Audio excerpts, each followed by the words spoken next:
तो पार्वती को इतना सुख था, सभी देवी देव हाथ जोड़ा करते थे और सर्व ऐश्वर्य उपलब्ध थे, तो उसने क्या जरूरत थी भक्ति करने की।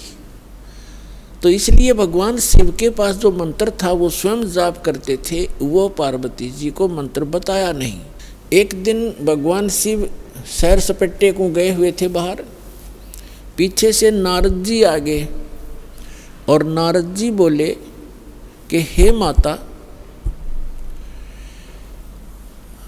आप जन्म और मरण के दुख को सहन कर रही हो और आपके घर में एक ऐसी अनमोल वस्तु है जिसके सेवन करने से आपका ये जन्म और मृत्यु मिट सकता है। तो पार्वती जी ने पूछा कि भाई नारद, ऐसी कौन सी वस्तु है, मुझे तो मालूम नहीं। उस नारद जी ने बताया कि आप भगवान शिव के पास एक मंत्र है, अमर मंत्र, और वो किसी को नहीं बताते और स्वयं मंत्र का जाप करते हैं, जिस कारण से वो अमर हैं। और उस मंत्र के अभाव से आप जन्म और मृत्यु को प्राप्त होते रहते हो। आपका 108वां जन्म है और भगवान शिव कांस्टेंट चल रहे हैं, और ये जितने भी ये कंकाल टंगे हुए हैं सिर के रूंड तेरे, ये आपके हैं। आप 107 बार मर चुकी हो, 107 बार ही आपने भगवान शिव को ही वर रूप में चुना है। 107 जन्म आपके हो चुके, 108वां चल रहा है। तो पार्वती जी का यह बात खटकेगी कि सचमुच ये मेरे ही सिर हैं, अगर आपके ही हैं ये। लेकिन ये बात गले नहीं उतरे कि भगवान शिव के पास ऐसा मंत्र और मुझे ना दिया हो, मुझे ना देवे, क्योंकि वो मुझे बहुत प्यार करते हैं, मेरे लिए वो सर्वस्व सौंप सकते हैं, सब कुछ दे सकते हैं। ये नहीं हो सकता नारद जी। नारद जी कहने लगे कि देख ले माता, अभी तक आपने उनको एज ए हस्बैंड ट्रीट किया है, एज ए गॉड ट्रीट नहीं किया। अभी तक आपने उसको पति रूप में व्यवहार किया है, आपने उनको भगवान नहीं समझा। और जब तक आपके हृदय में यह डिमांड नहीं होएगी, गुरु जैसे गॉड गुरु जो होते हैं वो भगवान के तुल्य ही माने जाते। तो भगवान शिव उस समय इस मंत्र के प्रदान करने वाले गुरु थे। तो नारद जी तक कह के चले गए।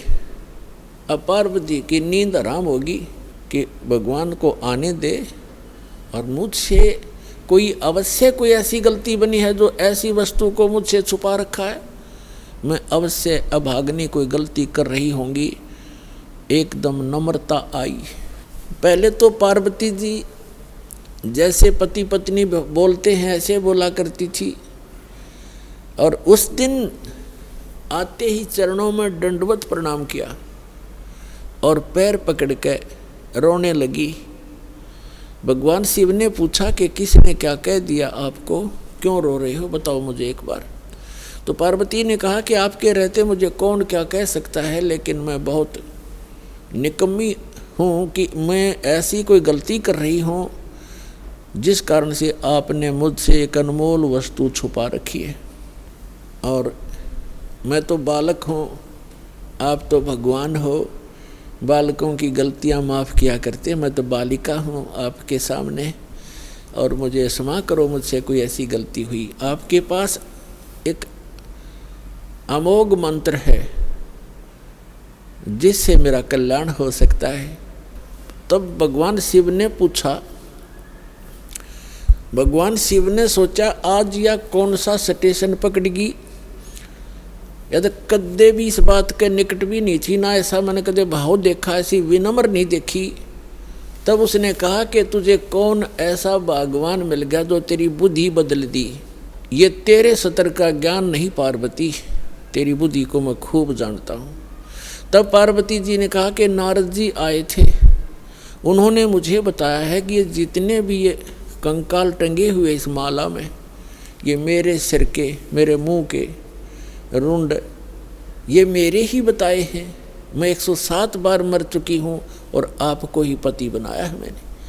हे भगवान, क्या मैं मरती थी आप मुझे कितना प्यार करते हो, और ये जब मैं मरती थी तो क्या आपको दुख नहीं होता था, और फिर भी आपने मुझे वह वस्तु नहीं दी जिससे मैं आपके जीवन तक तो जीवित रह सकती थी इस मंत्र से, ऐसा बताया है। तब भगवान शिव ने कहा कि सचमुच ये सब सिर तेरे ही हैं और गिनती के लिए रखे हुए हैं ताकि तेरी बुद्धि ठिकाना आ जा, इसलिए रखे। और ये दिन आ गया आज।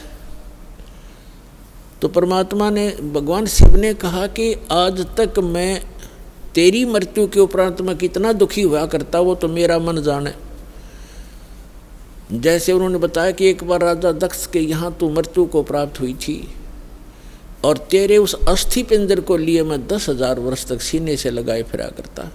मैं इतना पागल की तरह तेरे ऊपर आसक्त था, तेरे वियोग में मैं इतना दुखी होता था, और फिर भी मैं आपको, पार्वती ने कहा कि फिर भी आपने मुझे ये मंत्र क्यों नहीं दिया जिससे मैं मरती नहीं और आपके साथ ही रहती। तब भगवान शिव ने कहा कि ये मंत्र ऐसे नहीं दिया जा सकता, जब तक जिज्ञासा प्रबल ना हो इस मंत्र के बताने का कोई लाभ नहीं बताने वाले को, बल्कि पाप ही लगता है। अब जैसे एक सीप होती है जिससे मोती बनते हैं, सीप जिससे मोती बनते हैं। एक जीव होता है समुद्र में, उसका ऊपर का जो बॉडी होता है वो बहुत सख्त होता है और छोटा सा सीप होता है, और वो जिस समय समुद्र के अंदर एक ऐसा वातावरण बनता है उसको प्यास लगती है और वो समुद्र के जल को ग्रहण नहीं करती, वो ऊपर आ जाती है सतह पर, पानी के ऊपर की सतह पर। और जब स्वाति नक्षत्र में, स्वाति नक्षत्र की ऊपर से कोई बूंद आसमान से उसके मुख पर गिर जाती है उस समय, तो उस बूंद से जब मुंह खुला हो सीप का, उसकी डिमांड होती है उस बूंद की, आसमान के पानी की बूंद की, और उसमें मुंह खुला हो और उसमें वर्षा हो रही हो, तो मुंह खुले हुए पर एक ही बूंद पर्याप्त है उसमें मोती बनाने के लिए, और मुंह खुला ना हो और सीप बेशक ऊपर सतह पर जल के ऊपर घूम रही हो, चाहे सारा सामन बरस जा, उस मोती नहीं बन सकता क्योंकि उसका मुंह खुला नहीं है। तो ऐसे ऊपर बगैर मुंह खुले और उस बूंद की कोई वैल्यू नहीं है, व्यर्थ जाती है। ठीक इसी प्रकार भगवान शिव ने बताया कि आपके अंतःकरण का मुंह खुला नहीं था, आपके अंदर ये जिज्ञासा उत्पन्न नहीं हुई थी, इसकी डिमांड नहीं हुई थी। और आज नारद जी ने आपके अंदर ये प्रेरणा पैदा करके आपके अंतःकरण की वो डिमांड प्रेरित कर दिया, आपको आपकी प्रबल इच्छा होगी। अब ये मंत्र दूंगा पार्वती तो तेरा काम करेगा। पहले मैंने बहुत बार कोशिश की थी कि आपको ये मंत्र दूं, लेकिन आपने तो कान्ना पे कटाड़ी सारी बात, और कभी भी नहीं आपने भक्ति करने की सोची भी नहीं। अगर आप मेरे ज्ञान को सुनती तो मैं ये मंत्र आपको प्रेरित करके ये मंत्र भी देता, लेकिन ये ऐसा अनमोल मंत्र है, बगैर जिज्ञासु के और प्रबल इच्छा हुए बिना ये देना व्यर्थ होता है। इसलिए मैंने आपको मरते हुए भी देखा, मैं रोता भी था, डकराता था, टक्कर मारता था, लेकिन ये अनमोल वस्तु दे नहीं सकता था। तो पुण्यात्माओं, उस मंत्र को कितना कॉन्फिडेंस रखा गया था भगवान शिव के द्वारा। पार्वती के अतिरिक्त उन्होंने किसी को ये मंत्र फिर खोला भी नहीं।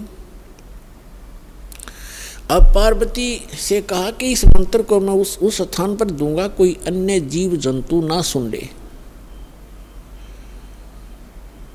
तो वो कहाँ ले गए उनको? वहाँ ले गए जहाँ आज अमरनाथ नाम से स्थान प्रसिद्ध है। वहाँ एक उस स्थान पर एक सूखा वृक्ष था, सूखा वृक्ष खड़ा था, उसके पत्ते नहीं थे, टहनी अवश्य खड़ी थी, पत्तों रहित सूखी, और उसकी एक खोगड़ माने वृक्ष के अंदर एक उसके तने में एक सुराख बन जाता अपने आप ही कुदरती, और उसमें एक मादा तोते ने अंडे दे रखे थे, उत्पन्न कर रखे थे। एक तोते के अंडे थे उसमें। तो भगवान शिव ने देखा कि आसपास, क्योंकि अगर कोई हरे वृक्ष के नीचे बैठते हैं तो कोई ना कोई पक्षी भी आकर बैठ सकता था, दिखाई नहीं देता, इसलिए ऐसे सूखे वृक्ष के नीचे बैठे जाकर कि कोई पक्षी भी निकट आवेगा तो पता लग जाएगा। तो उससे पहले भगवान शिव ने अपने दोनों हाथों को ऐसे जोर से बजाया 3 बार, और इतना भयंकर नाद हुआ, आसपास के पक्षी और पशु सैकड़ों किलोमीटर दूर उड़कर चले गए, इतने भयभीत हो गए। और जो अंडे थे वो भी बच्चे बनकर उड़ गए। एक अंडा वो खराब था, डिफेक्टिव था, वो वहाँ रह गया। अब पुण्यात्माओं देखना, ये है कंप्लीट स्पिरिचुअल नॉलेज, ये संपूर्ण अध्यात्म ज्ञान है। अब आप देखते हो जैसे अस्थि उठाते हैं, अस्थि फूल उठाते हैं, जो हार्ड जीव के, मनुष्य के, स्त्री या पुरुष के जला दिए जाते हैं, शरीर को अंतिम संस्कार कर दिया जाता है शरीर का, उसके बाद उसके कुछ कण हड्डियों के बच जाते हैं, उनको फूल बोलते हैं, अस्थि बोलते हैं। उनको वहाँ से उठाया जाता है उस राख से, और कहाँ डाल के आते हैं? गंगा में, दरिया में। क्यों डालते हैं? ये तो एक बहकाने वाली बात है कि वहाँ गति करवाने जाते हैं। मरने के बाद जीव चला गया जहाँ जाना था, उन हड्डियों के कहीं फेंकने से, दरिया में डालने से गति होती है। उसका मूल उद्देश्य ये है कि जैसे हम जिस बॉडी में रहे हैं, ये शरीर हमने सबसे प्रिय है।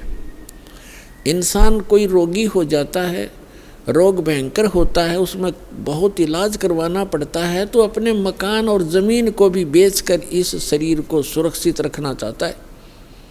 ये कितना प्रिय होता है। और इसको छोड़कर जब ये प्राणी जाता है, पहले ये ऊपर ले जाया जाता है, वहाँ तपस्शिला पर इसको भूना जाता है, इसके अंदर से गंध निकाल कर फिर इस जीव को फेंक दिया जाता है। ये आकाश मार्ग से आकर धर्मराज के दरबार में पंक्ति में खड़ा हो जाता है। इस प्रोसेस में इसको 10-12 दिन लग जाते हैं, इसलिए 13वें दिन ये वापस आ जाता है जहाँ इसने गधा बनना है, कुत्ता बनना है, सूर बनना है या भूत बनना है, उस लाइन में फिर लग जाता है। तो ये प्रेत बन जाते हैं अधिकतर। भूत पूज कर भूत बनेंगे, तो हम सब भूतों की पूजा ही करते थे। तो प्रेत बनकर आता है कहाँ? अपने घर में। घर से फिर अपने शरीर को खोजता है, मेरा शरीर कहाँ, उसमें प्रवेश करूं। फिर वो वहाँ से चलता चलता जाता है, क्योंकि एक फिल्म सी बनी होती है, वो फिर वहाँ जाता है जहाँ उसका अंतिम संस्कार किया होता है। तो वहाँ अगर वो अस्थि नहीं उठाई जाती है तो वो जीव उन अस्थियों को चिपक जाता, मेरी है, ये मेरी है, उनका चिपका रहता वहाँ पर। और उन्होंने, जिन गुरुओं को ज्ञान तो था नहीं, उन्होंने सोचा कि ये अस्थि अगर यहाँ से उठा कर और कहीं फेंक आवें, दरिया में डाल दें, तो ये उस प्रेत का हाथ ना लगे, वो यहाँ चिपक कर ना बैठे इन शमशान घाट में, यहाँ गांव में ना रहे, कहीं और चला जा। इसलिए उसको उठाकर उनकी अस्थियों को जल प्रवाह कर देते हैं। वहाँ डालने के बाद फिर इसको पता ही नहीं लगता वो कहाँ गई। इनका ये उद्देश्य होता है कि वो वहाँ से जगह छोड़ जावे, उनकी खोज में उड़ा गंगा किनारे धक्के खाता रहे। तो पुण्यात्माओं, ये अस्थि उठाने की ये प्रक्रिया यहाँ से चली है। और इसको उठाओ या ना उठाओ, ये कोई फायदा नहीं, उसमें कोई लाभ या हानि नहीं है उस जीव को जो चला गया शरीर को छोड़कर बाद की क्रियाओं से। अब ऐसे ही जैसे आपको बहुत बार बताया है कि इस प्राणी को मानव शरीर दो प्रकार से प्राप्त होता है।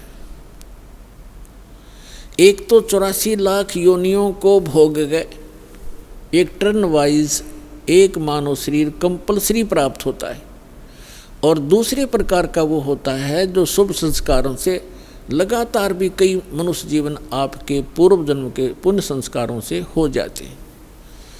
तो एक सुखदेव नाम के ऋषि हुए, फिर वो बाद में उनकी आत्मा 84 लाख योनियों को भोगती भोगती, और तोते का संस्कार था उसका।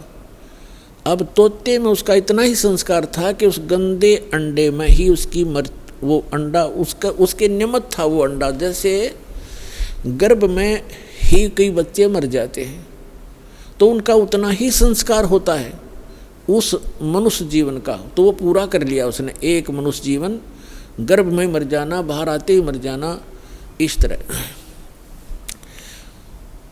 अब उसका संस्कार था इतना ही कि उस अंडे में उसकी आत्मा आई और अंडा गंदा हो गया। अब उसके बाद भी वो उसका चिपका रहा कि मेरा है, वो आत्मा वही रही, और बाकी अंडे जो स्वस्थ थे भगवान शिव की अपनी जो धारणा से कि आसपास कोई अंडा हो वो भी स्वस्थ हो जाए, तो वो उस ताड़ी बजाने से अंडे बच्चे बनकर और पक्षी बनकर उड़ गए। अब वो संस्कार था उसका ऐसा ही निर्धारित था कि वहाँ भगवान शिव कथा सुनावेगा पार्वती को, और उसके संस्कार से फिर वो परमात्मा, क्योंकि कोई भी ज्ञान उपदेश दिया जाता है पहले सत्संग किया जाता है। तो भगवान शिव ने पार्वती को पहले उस अमर परमात्मा की कथा सुनाई कि कोई ऐसी शक्ति है, इनको वैसे ज्ञान नहीं, लेकिन वेदों से जैसा इनको ज्ञान प्राप्त हुआ तो ये बता रहे थे कि पार्वती उस परमात्मा की भक्ति करनी चाहिए, उस भगवान की भक्ति से जीव का मोक्ष होता है। और मानव शरीर, इन देवताओं को भी ये मानव शरीर माना जाता है, और मानव शरीर ये भगवान की साधना उपासना के लिए ही प्राप्त होता है। और फिर वो बताने लगे कि ध्यान लगाओ, मैं बताता जाता हूँ, जहाँ टारगेट मैं आपको बताऊँ आपकी सुरती वहीं पहुँचे। क्या बताया कि मूल कमल जो गुदा के पास है, रीढ़ की हड्डी के अंदर की तरफ, उसमें गणेश जी का वास है और उसका किलियम जाप है, और ऐसे इसको ऐसे ऐसे बोल है। फिर बताया कि उससे 2 उंगल ऊपर सावित्री और ब्रह्मा जी का कमल है, उसका ये मंत्र है। फिर बताया शरीर के इसके ऊपर नाभि कमल है, उसमें विष्णु और लक्ष्मी का वास है, और वहाँ पर ये मंत्र है जो आपको दिए जाते हैं, इनको जाप करो। उसके बाद फिर हृदय कमल है, उसमें महादेव और पार्वती का स्थान है। अपनात्माओं, ये लीला आपको बहुत देर से समझ में आओगा। ये ज्ञान आपको पहले भी बताया है कि ये काल क्या लीला करता है। ये एक ब्रह्मांड के सर्वोपरि शिखर में, चोटी में, वहाँ 3 स्थान बनाकर रहता है, और वहाँ 3 ही रूप धारण कर लेता है, और वहाँ इस दुर्गा के ये 3 ही रूप बनाकर अपने साथ रखता है। जैसे एक एक रजोगुण प्रधान क्षेत्र है, उसमें स्वयं ये चतुर्मुखी रूप धारण करके सावित्री रूप बनाकर अपने साथ रखता है। एक सतोगुण प्रधान क्षेत्र है, उसमें ये स्वयं विष्णु रूप धारण कर लेता है और लक्ष्मी को और उसको दुर्गा को लक्ष्मी रूप में रखता है। और तीसरा वहाँ पर एक तमोगुण प्रधान क्षेत्र है, उसमें ये स्वयं अपना शिव रूप धारण करके, जैसा शिव आप देखते हो, और उसके 5 मुख हैं, उसके शिव के भी 5 मुख हैं। वहाँ पर जब ये बनाता है वो 2-1 भी रख लेता है, ऐसा इसकी लीला है। तो वह 10-10 भी मुख बना सकता है ये, वहाँ 10-1000 तक ये मुख बना सकता है ये काल। तो वहाँ ये शिव रूप में रहता है और दुर्गा को पार्वती रूप में रखता है। तो जो हमारे कमलों के अंदर जो हमने जो दिखाई देंगे देवता वो वही उसी का रिफ्लेक्शन दिखता है। और वहाँ के इन स्थानों के इंचार्ज ये इनके पुत्र होते हैं, जहाँ इनके कार्यालय हैं, जैसे शिवपुरी है, विष्णुपुरी है, ब्रह्मापुरी है, ये अलग हैं। और वहाँ पर रिफ्लेक्शन उसका ही आता है। और वहाँ जो जीव इस मंत्र की साधना करते हैं, उनकी साधना का अकाउंट ये इसके पुत्र रखते हैं। जैसे हम ब्रह्मा जी और सावित्री का जाप करते हैं तो वो अकाउंट इनके पास जाएगा, अकाउंट यही रखेंगे ये ब्रह्मा विष्णु महेश ही अलग से। तो पुण्यात्माओं, ये PhD का मार्ग है, धीरे धीरे आपको समझ में आएगा। तो यहाँ शिव बता रहा है कि हृदय कमल में शिव और पार्वती का स्थान है, इसके ऐसे 12 पंखुड़ियाँ हैं, इसका ये मंत्र है। फिर कंठ कमल में देख, ये दुर्गा का स्थान है और इसमें इतने कमल हैं, 16 पंखुड़ी हैं और इसका ये मंत्र है। तो ऐसे जब वो जाप करती हुई जा रही थी, फिर कहा कि त्रिकुटी में की तरफ चलो पार्वती। अब जो ही वो ऊपर को उठी, यहाँ से समाधिस्थ हो गई वो, क्योंकि पुण्यात्माएं जो होती हैं उनका शरीर एक बहुत कोमल होता है, उनमें इतने विकार नहीं होते जैसे हम कलयुग में आ गए। सतयुग में क्या था, सतयुग में प्रत्येक व्यक्ति कोई भी था, जन साधारण भी और ब्राह्मण गुरु भी, उनकी समाधि तुरंत लग जाया करती थी, क्योंकि शरीर इतना पिछले पुण्य संस्कारों से इतना कोमल होता था, इतना स्वच्छ होता था, अंदर से सब नसें सब वो उनका साफ होता था, बहुत आसानी से समाधि लग जाती थी। तो ऐसी वो देव स्वरूप शरीर था पार्वती का, तो स्वयं उनका एकदम समाधि लग गई। वो अंदर सुरती उसकी कमलों में चली गई और उन कमलों में घुसकर वो नज़ारा देखने लगी। अब जैसे पुण्यात्माओं, आप सिनेमा देखने जाते थे पहले, अब तो नहीं देखेंगे हम, पहले सिनेमा देखने जाते थे 3 घंटे, 3 घंटा का न्यू पता नहीं चला था किस में गए, क्योंकि कभी कुछ देख रहे हैं, कभी कुछ देख रहे हैं, कभी कुछ देख रहे हैं। 1 सेकंड में वो होया पावा था, ख़त्म होगी भाई। और बस स्टैंड पे बस की इंतज़ार कर ले, 10 मिनट में 20 बार उठेगा, 10 बार बैठेगा, आई किसी आई। तो इस तरह हम जो समाधिस्थ ऋषि होते थे, इनकी काल रोल मारा करता, इन्हें मूर्ख बनाया करता। जैसे किसी भी एक कमल में ये प्रवेश कर गए, एक कमल जैसे टीवी चैनल में कोई चैनल ऑन कर लिया और उसमें जो भी नज़ारे हैं वो यहाँ से बिल्कुल हटकर हैं, और वो ऐसे दृश्य हैं यो मन देखता देखता दंग रह जाता है, इसको पता नहीं चलता कितना समय बीत गया। तो इस प्रकार वो काफ़ी समय तक ये नज़ारे देखा करते, मोक्ष नहीं हुआ इनका। तो जो दास आपको कंसेप्ट क्लियर करने जा रहा है, इस प्रकार पार्वती का कोई चैनल ऑन हो गया और उस चैनल में वह घुस गई, लागी सिनेमा देखने।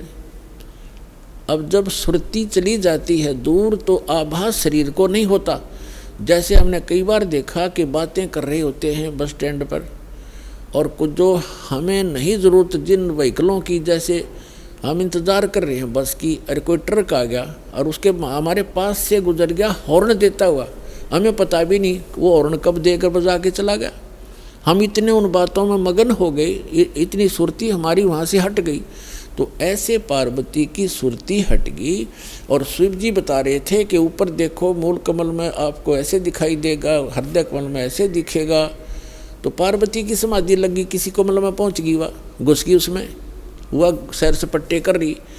उधर से वो गंदा अंडा जो था तोते का, वो स्वस्थ हो गया भगवान की चर्चा सुन के। और एक महापुरुष के मुख से वो जल्दी असर करती है। तो उसी समय वो स्वस्थ होकर अंडे से बाहर निकल कर बच्चा भी बन गया तोते का। और वो तोता फिर भगवान शिव बता रहे हैं कि ये मंत्र जाप करो, इसको ऐसे ऐसे जाप करो, किलियम किलियम जपो गौरा, सुन मंडल में पहुँचा बोरा। इस पर काफ़ी लंबा प्रकरण है, फिर बताएंगे। और ऐसे हरियम हरियम जपो, तो सारा बता रहा था। तो वो बता रहा था, पहले तो पार्वती कह रही थी हाँ ऐसा ऐसा है, हाँ जी।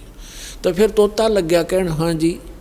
अब पार्वती तो समाधिस्थ, भगवान शिव ने अला के देखा हुआ तो समाधिस्थ हो रही है, और हाँ जी की आवाज़ कहाँ से आ रही है।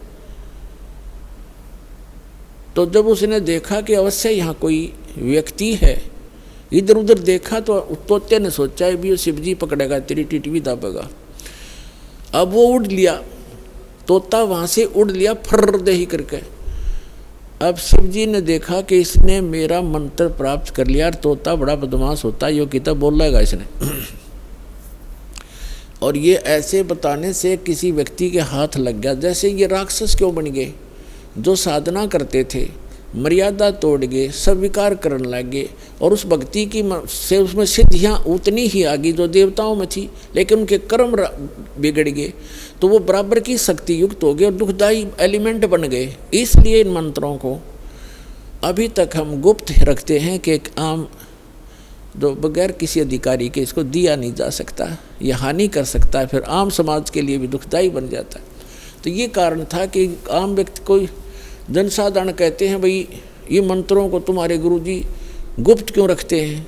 अब उनको क्या पता, जगत को भगत की मर्यादाओं का ज्ञान नहीं होता, तो श्रेयाम सार्वजनिक क्यों नहीं करते, वो सबको क्यों नहीं बताते, कोई बात है। अब आपके पास 20 लाख रुपये हैं तो बांट देना सबको, खड़ा होगा गली में बांट दे, 10-10 रुपये, 100-100, 500, 1000-1000, जब तेनों कहेगा कौन से बेटे ने दूँ, जो सा ठीक ठाक रखे, खराब ना कर दे। तो ये एक अनमोल धन है, ऐसे नहीं बांटा जाता। तो भगवान शिव पीछे पीछे और तोता आगे आगे, दोनों में सिद्धि, उस मंत्र से वो भी मंत्रित होकर के सिद्धि युक्त हो गया और वो भाग लिया। आगे तोते का शरीर छोड़कर वेद व्यास की पत्नी ने जमाई ली, उसके माध्यम से वो सूक्ष्म रूप से गर्भ में पहुंच गया। और जब उनका मिलन हुआ पति पत्नी का, तो उस समय उसने उसमें बॉडी धारण कर ली वेद व्यास और उसकी पत्नी से, और गर्भ में रहा।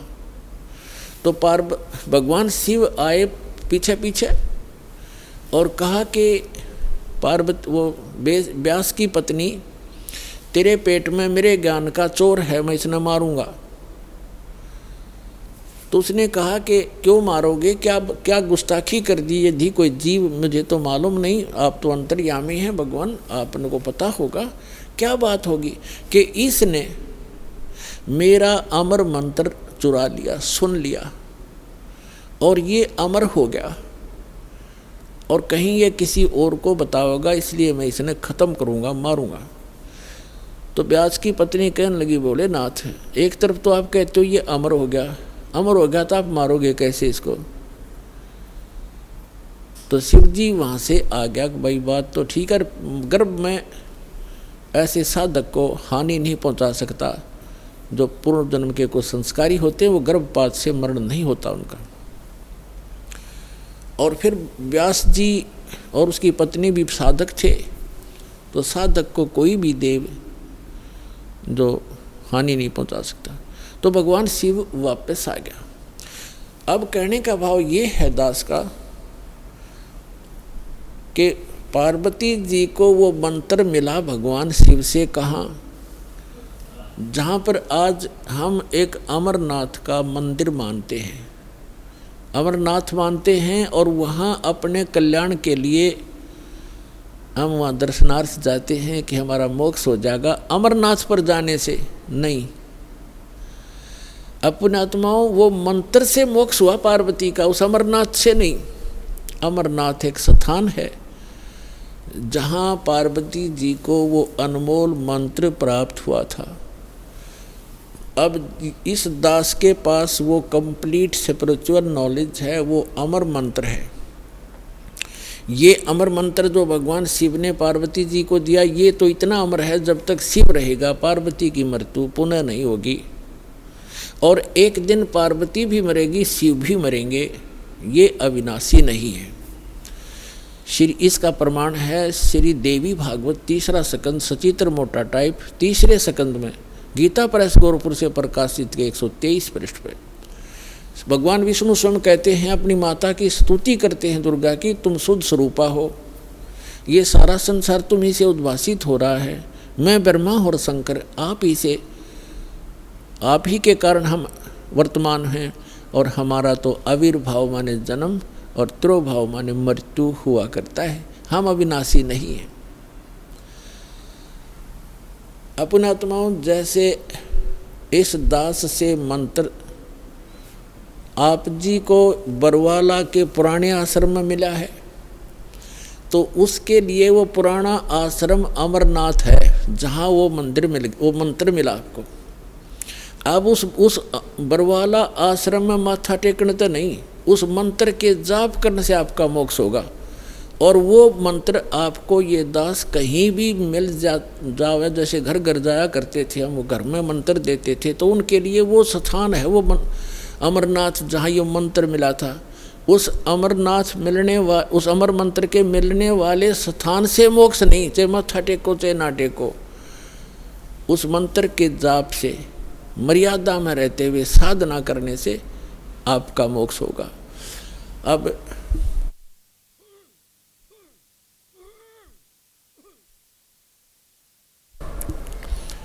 जैसे पहले हम नगर नगर में जाकर सत्संग करने लगे थे, और वहाँ टेंट लगाया करते थे, भट्ठी बनाया करते थे, मिट्टी ग्राउंड में ईंटों की भट्ठी बनाकर हलवा खीर बनाते थे, और सत्संग करके हम अगले स्थान दूसरे शहर में चले जाते थे। तो जैसे हम एक बार करनाल के अंदर सत्संग करके चले गए, हम चले गए हिसार में आ गए, तो जिस भक्तों ने वहाँ नाम लिया था, तो उनके लिए वो करनाल का वो मैदान अमरनाथ है। लेकिन अगर कोई उस बाद में कोई व्यक्ति यूँ कहे कि चल आपको वहाँ वो स्थान दिखा कर लाता हूँ जहाँ पर रामपाल महाराज का सत्संग हुआ था, तो वहाँ क्या दिखा कर लाएगा बाद में? जहाँ भट्ठी पड़ी थी ईंटों की, यूजलेस, हमने काम सारा कर लिया था, हम आगे चले गए। अब उन भट्ठियों को देखने से, जैसे हम वहाँ ये सत्संग जहाँ हो रहा हो और ये दास जहाँ उपलब्ध हो, तो वहाँ भक्त हों, वहाँ पर खीर भी मिलेगी, हलवा भी मिलेगा, और ये अनमोल ज्ञान भी सुनने को प्राप्त होगा। अब यदि कोई व्यक्ति कहे कि चल आपको वो स्थान दिखा कर लाता हूँ जहाँ सत्संग हुआ था, वहाँ जाकर क्या दिखावे, देख यहाँ तो खीर बनी थी, यहाँ हलवा बना था, यहाँ बैठ कर नाम दिया था, तो वहाँ ना तो वह खीर ना हलवा, सूखी भट्ठी है, उन्हें 6 पे माथा टेका हो जाए, तो वो चीज़ तो यहाँ मिलेंगी जहाँ दास उपलब्ध है। अब ये बरवाला के अंदर है वो भट्ठी, वो खीर भी, हलवा भी, और अनमोल मंत्र और ज्ञान भी। इस प्रकार जितने भी हमारे ये तीर्थ हैं, ये पवित्र यादगारें तो हैं कि यहाँ ऐसी घटनाएं घटी थी, ये केवल यादगार हैं, लेकिन वहाँ जाने से जीव को पाप के अतिरिक्त कुछ नहीं मिलेगा। एक समय जैसे परमात्मा की लीला में लिखा हुआ है कि वो सतलोक से चलकर आते हैं, वो 3 प्रकार की स्थिति से हमारा धारण पोषण करते हैं, 3 प्रकार के शरीर से। एक शरीर से तो सतलोक में स्थायी रहते हैं, उनके एक रोमकूप में करोड़ सूर्य करोड़ चंद्रमा मिला दे इतनी रोशनी होती है। और दूसरा वो करते हैं लीला, जैसे प्रत्येक युग में एक शिशु रूप धारण करके एक लीला करते हैं, उनको निसंतान दंपति उठा ले जाते हैं, धीरे धीरे बड़े होते हैं, और जो वो क्रियाएं कर रहे होते हैं माता पिता, वही क्रिया करते हुए एक जन साधारण जैसा जीवन जीकर वो परम पिता दिखाते हैं, ऐसी लीला किया करते हैं। और दूसरी प्रकार की स्थिति में वो कभी भी कहीं पर भी आकर के साधु रूप में प्रकट हो जाते हैं, अच्छी आत्माओं को मिलते हैं, उनको ज्ञान देते हैं, उनको अपने से परिचित कराते हैं, जो भटक रही होती है उनकी प्यारी आत्मा। ऐसे ही एक धर्मदास नाम के महापुरुष वैश्य थे, बनिए थे, और वैष्णु साधु से दीक्षित थे, विष्णु जी के पुजारी थे, विष्णु जी को इष्ट मानते थे, साथ में शंकर भगवान की भी पूजा करते थे। जैसे भी हमारे धर्म गुरुओं ने हमारे को जो ज्ञान दे रखा है, हम वैसे ही वो लगा हुआ था। और रूपदास नाम के एक वैष्णव संत से दीक्षित थे। अब उस रूपदास जी ने जैसा भी उस प्यारी आत्मा को गाइड किया वो उसी तरह समर्पित था। उसने बता रखा था रूपदास जी ने कि 68 तीर्थ करने चाहिए, अमरनाथ चारों धामों को भी अवश्य वहाँ जाना चाहिए, एकादशी का व्रत करो, हरे राम हरे कृष्ण और भोलेनाथ शंकर भगवान का इसका जाप करो, ओम नमः शिवाय आदि। तो ये मंत्र जाप करता था। और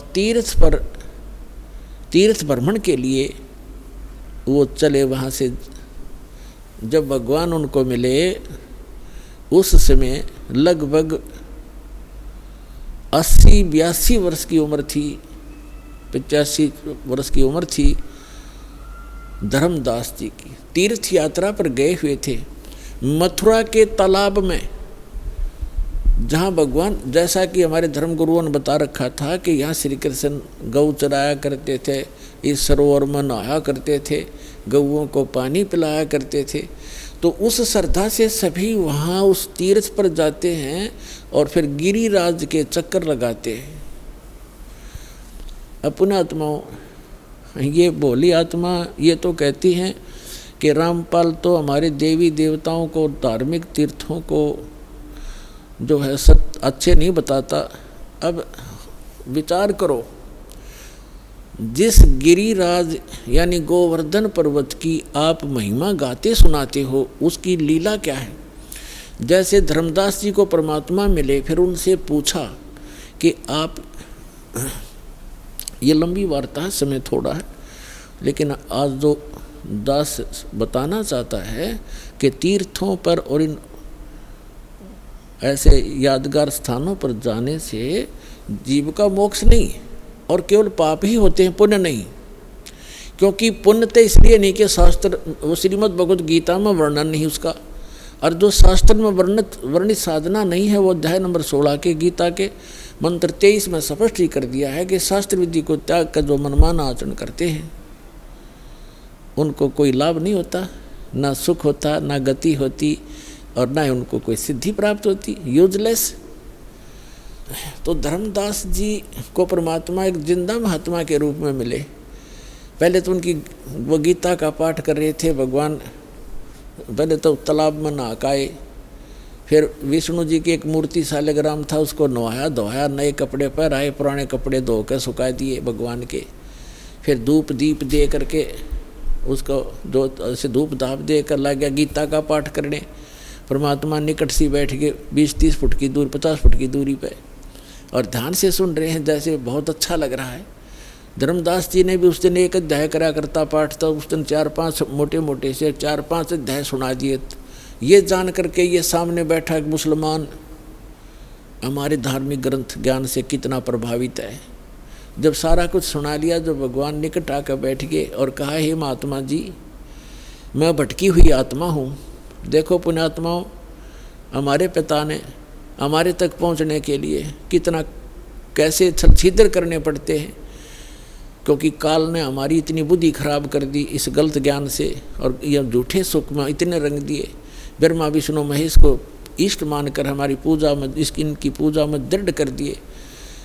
तो अपने आप को एक दास कहते हैं, अज्ञानी कहते हैं, और उस जीवात्मा को विद्वान कहते हैं, महापुरुष कहते हैं और महाराज कहते हैं, क्योंकि वो वैष्णव परंपरा से दीक्षित हो गया था और चौथे आश्रम में चल रहा था, संन्यास ले चुका था लगभग, यानी संन्यास का मतलब भगवान की भक्ति में ही ज़्यादा रहता था।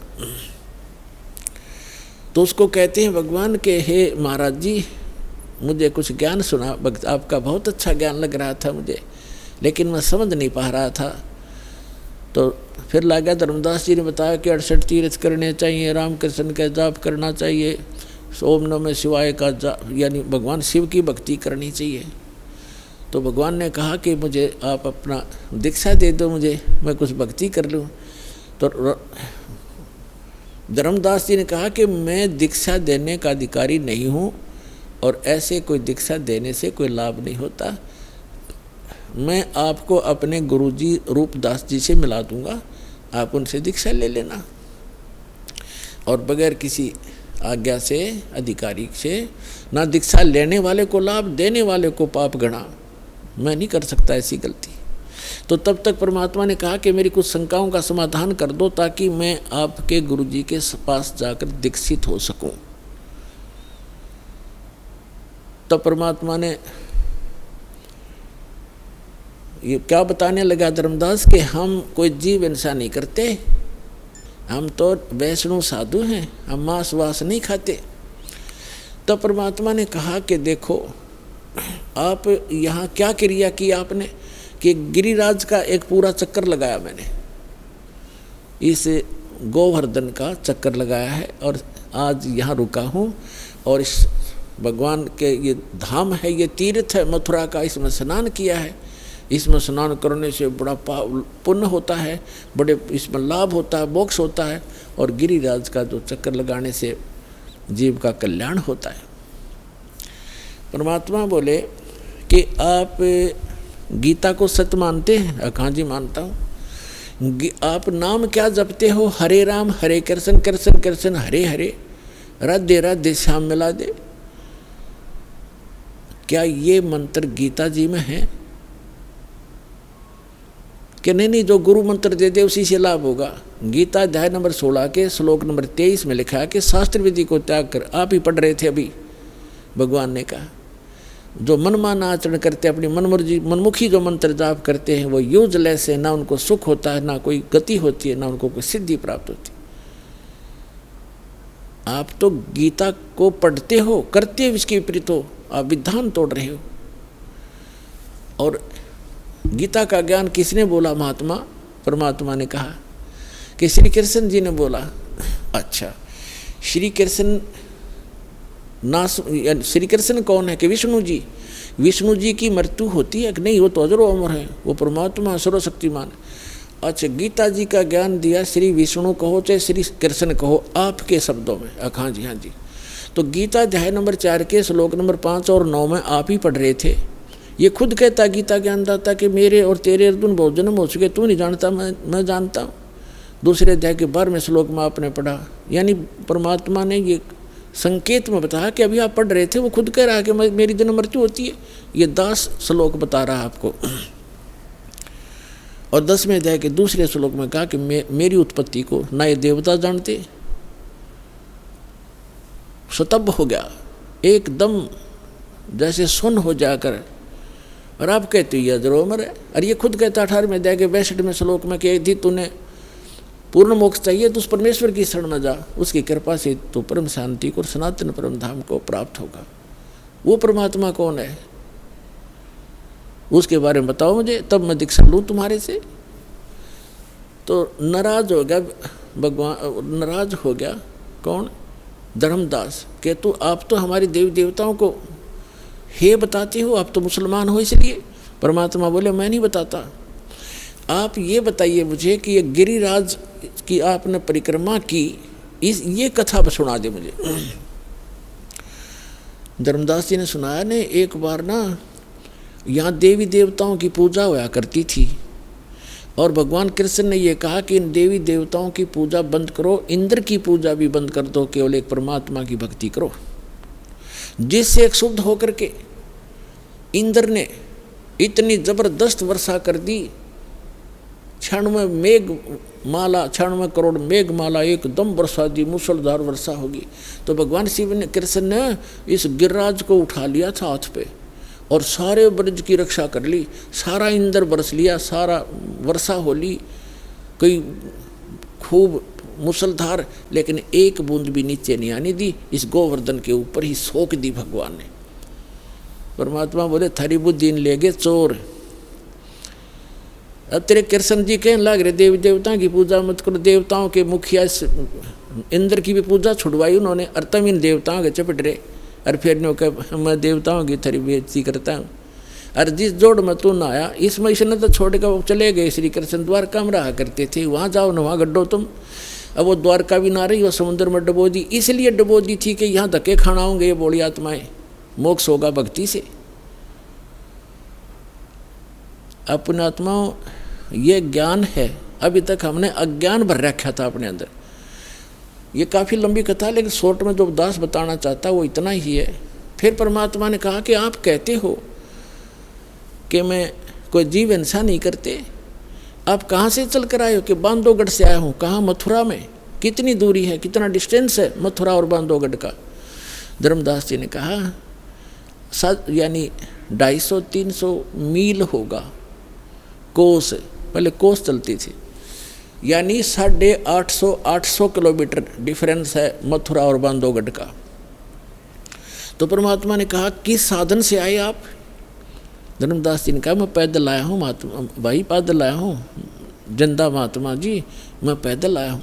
तो परमात्मा ने कहा वहाँ से लेकर इस मथुरा तक आपने कितने जीव मार दिए, गिनती नहीं हो।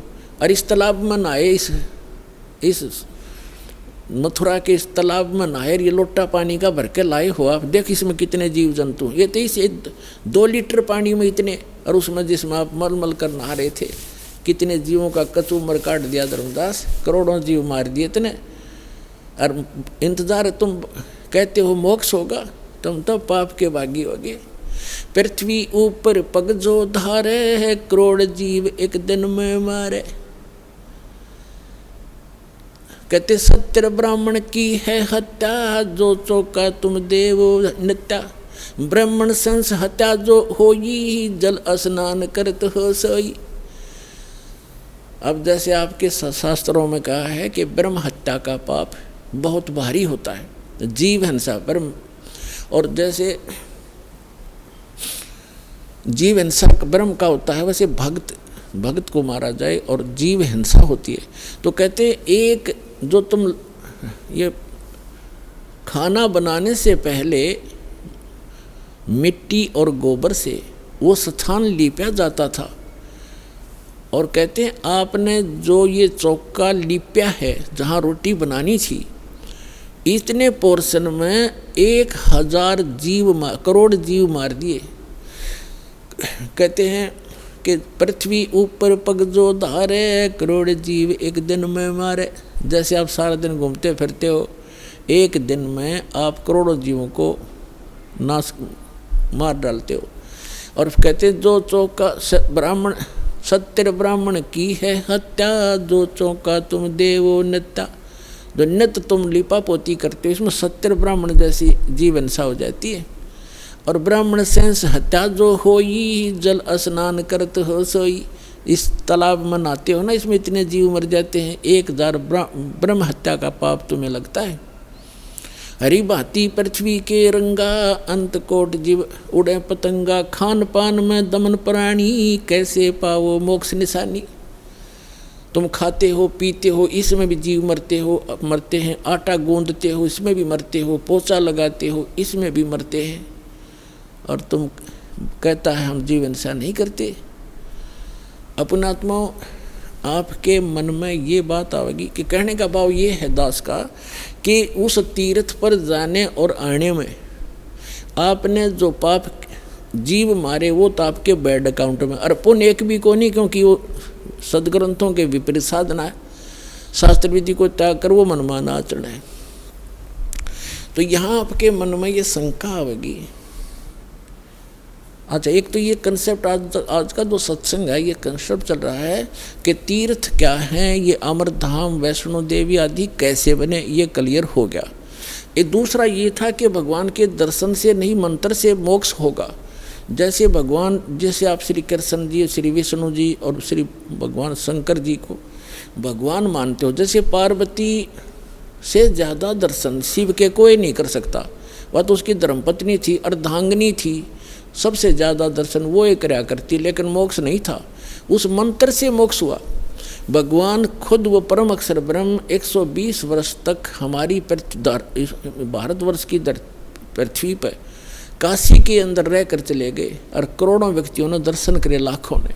मोक्ष नहीं हुआ क्योंकि उनको वो मंत्र प्राप्त नहीं हुआ, उस योग्य वो हुए नहीं कि जिससे वो मंत्र प्राप्त कर लेते, जिससे मोक्ष होना था। तो वो मंत्र और वो समय अब आ गया पुण्यात्माओं। अब ये वो कलयुग का धन है आपके माता पिता जिनसे आपका जन्म हुआ, ऐसे समय में जो परमात्मा ने पूर्व निर्धारित किया हुआ था।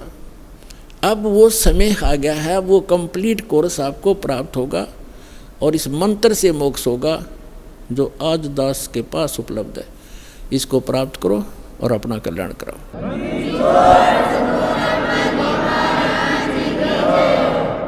आइए अब हम उन श्रद्धालुओं के अनुभव जानते हैं जो जगत गुरु तत्वदर्शी संत रामपाल जी महाराज जी से दीक्षा प्राप्त कर चुके हैं तथा उनके द्वारा बताए गए भक्ति मार्ग पर चल रहे हैं। नमस्कार जी। नमस्कार सर। क्या नाम है बहन जी आपका? भगवती सुमन। बहन जी आप कहाँ के रहने वाले हैं? नई दिल्ली कृषि विहार से। बहन जी संत रामपाल जी महाराज से नाम दीक्षा आपने कब ली? 2009 में परमात्मा बंदी छोड़ रामपाल जी महाराज से जुड़े भाई हम। संत रामपाल जी महाराज से नाम दीक्षा लेने से पहले क्या आप कोई भक्ति साधना करते थे? जी भाई जी करते थे।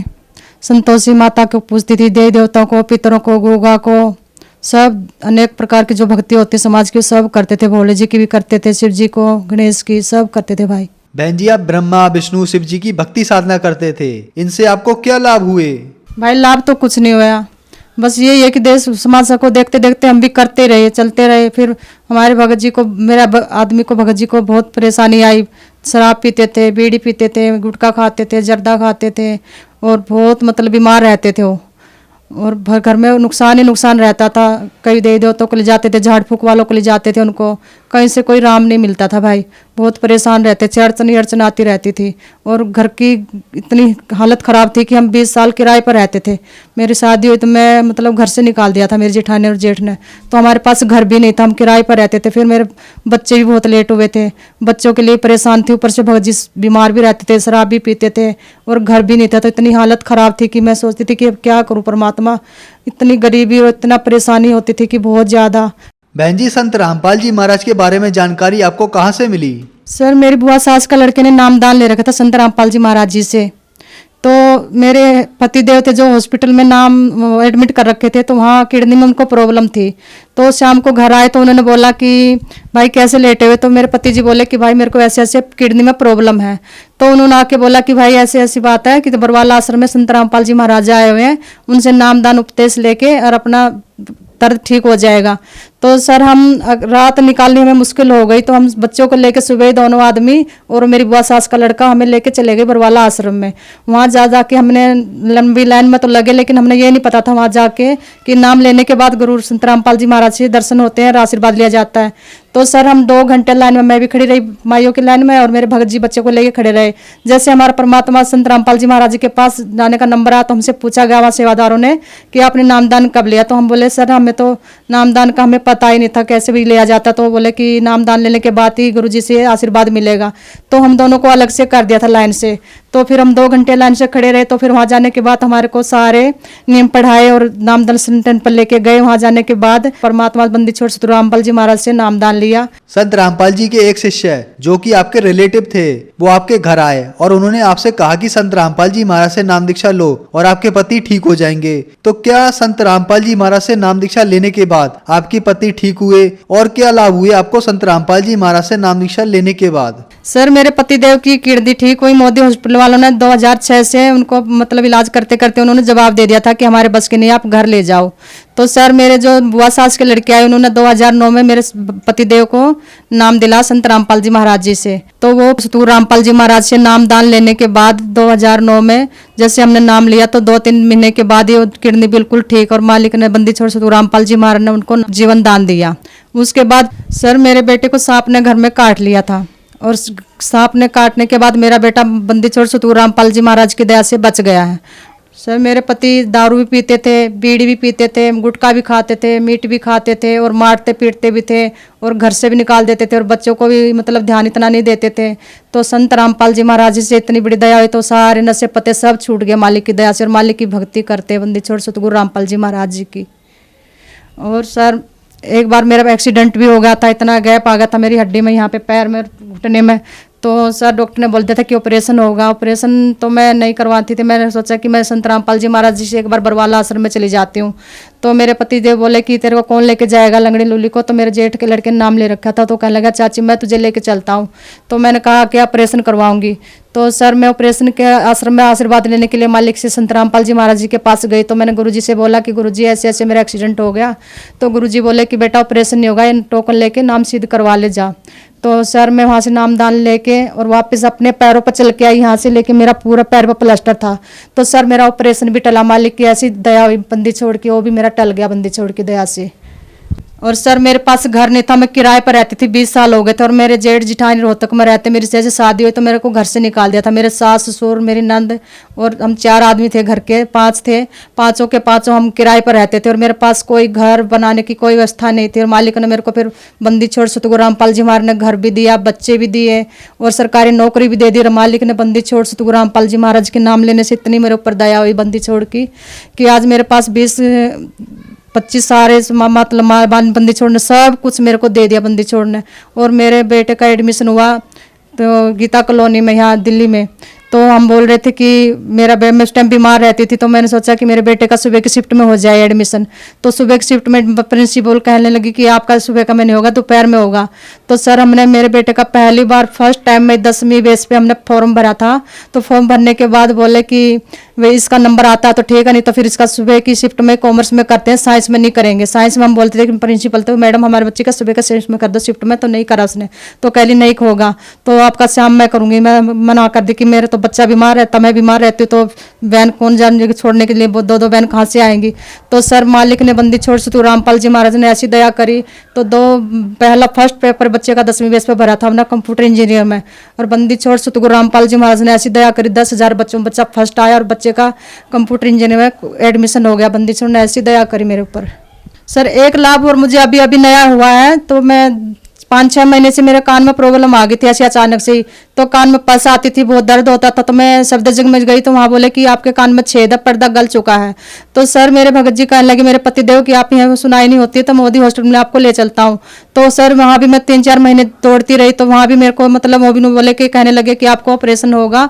तो सर जो मेरे घर वाले थे वो मेरे पति देव को टॉर्चर करते रहते थे कि दिल्ली में आप ऑपरेशन करवाते हो, पैसे आपके ऑफिस से मिल जाते हैं इसलिए करवाते हो वहाँ पे, और ये जल्दी से ठीक नहीं होती। कि हमारे कहने से आप जिंदल हॉस्पिटल में चलो, कि वहाँ पे मेरे भाई ने ऑपरेशन करवा था कि वो ठीक हो गया। तो सर ये मेरे पतिदेव उनके कहने से मुझे वहाँ पे ले गए। वहाँ ले जाने के बाद सर मेरे को 3-4 महीने मेरा इलाज चलता रहा। तो मेरे को 24 अक्टूबर को मेरे को डेट दी गई थी ऑपरेशन की। तो सर मैं 22 तारीख को 22 को मैं चली गई वहाँ पे अक्टूबर को हिसार में। 23 को मैं रात को एडमिट हुई। सर तो रात को डॉक्टर जैसे आए तो मेरे को एडमिट कर लिया गया था। तो उन्होंने मेरा कान चेक किया तो कहने लगे कि आपको ऑपरेशन की जरूरत नहीं पड़ेगी, अगर आप चाहे तो घर जा सकते हो और दवाई आप थोड़ा बहुत ले लेना और आप आगे देख लेना। तो बंदी छोड़ सतगुरु रामपाल जी महाराज ने मेरे ऊपर किसी असीम कृपा की, दाता ने बंदी छोड़ने कि मेरा ऑपरेशन टाल दिया मालिक ने बंदी छोड़ने। बहन जी आपके साथ इतने सब लाभ हुए, आपके बेटे को जीवन दान मिला, उसको सांप ने काट लिया था, उसके बावजूद उसको कुछ नहीं हुआ। आपके पति की किडनी ठीक हुई, आपके पति ने नशे छोड़ दिए, उसके साथ साथ आपकी आर्थिक स्थिति भी ठीक हुई तथा आपके कान के ऑपरेशन को भी संत रामपाल जी की दया से टाल दिया। इतने सब लाभ होने के बाद जो श्रद्धालु आपको सुन रहे हैं, आप उन्हें क्या संदेश देना चाहोगे? भाई मैं तो सब समाज को हाथ जोड़ के प्रार्थना कर सकती हूँ कि बंदी छोड़ सतगुरु रामपाल जी महाराज की शरण में आओ और नाम दाम लेके अपना कल्याण कराओ। धन्यवाद बहन जी। सत साई भाई।